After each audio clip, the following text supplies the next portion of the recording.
Hello everybody and welcome back to 5 Minute Crypto, the channel where we cover the most important crypto news in just 5 minutes, back again with another episode. And yes, it has been a while because I'm so busy with Dusty BC, but I still want to give you guys these 5-minute updates for if you guys are having too much on your head and you don't have time for all these updates every single day. So first off, Stellar Lumen is up 120% following Protocol 15 upgrade. Yes, Stellar and XRP as well are actually going completely exponential, outshining most of the gains we've seen with these other currencies. And as you can see right here, Stellar on the week has gone up 164% and XRP on the week has gone up about 140%. It is completely crazy. People are going mental.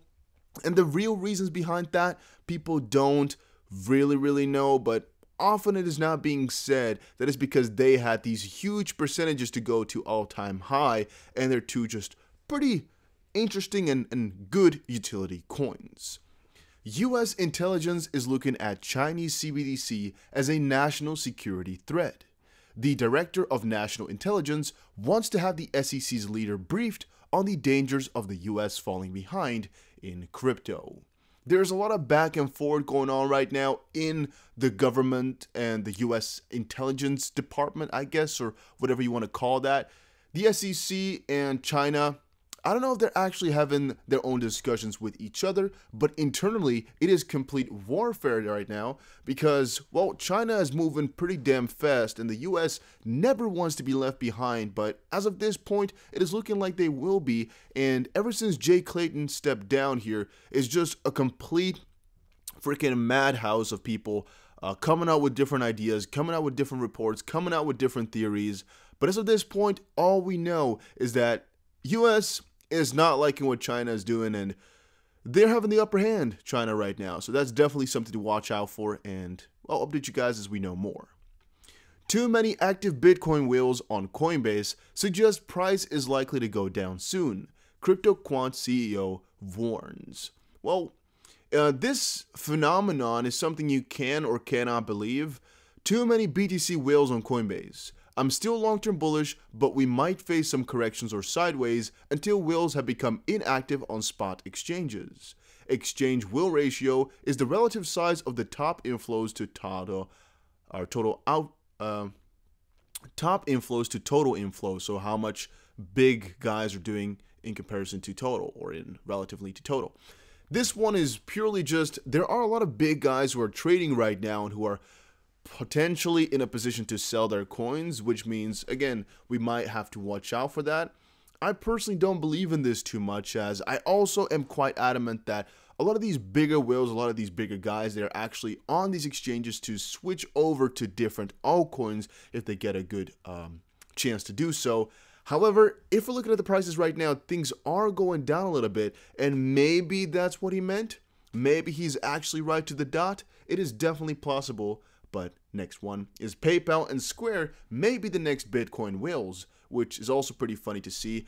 Some theories have been going around that PayPal has already been acquiring huge amounts of Bitcoin, and that theory is basically based upon the fact that all buyers over on PayPal, that Bitcoin has to be backed somewhere, and since they don't get access to their own crypto themselves, PayPal is first buying them and then getting that into play, and some theories like that I've been seeing. Some others have said, well, PayPal knows more because of the exchange that they have, so they're most likely going to be buying a lot of these coins. And the same thing kind of goes with Square. They have this platform where you can buy crypto, right?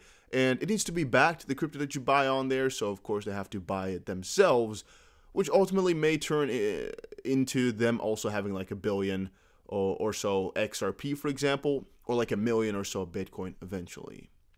VanEck launches physically backed Bitcoin ETN on Deutsche Börse Xextra, or however you pronounce that. The money invested in the ETN actually used to buy Bitcoin. It's kind of the same situation, but it's cool to also know that this is still going on. Money invested in the ETN is actually used to buy Bitcoin, and pretty damn cool.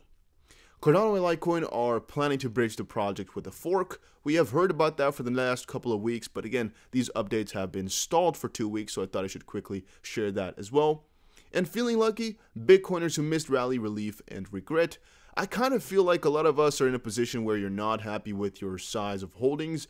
Well, a lot of guys and a lot of articles have said, don't worry, we're going to be going down lower. And a lot of others have said, well, with Bitcoin, it's almost impossible to not be in profit. So if you're really that quote unquote afraid, you can sell it now and try to buy back cheaper. So you might be able to double your coins or get at least more than you had before. I personally also like to put my money in some places which get me an ROI on coins, like with BitTrue, for example, as I talk about more on DustyBC's Daily Crypto News. But that's always a risk as well, and I don't think those platforms are to be trusted 100% anyway. So yeah, that was it for today's crypto video. Hopefully it was still 5 minutes. I think so though. And I'll see you guys again in another one, hopefully very soon.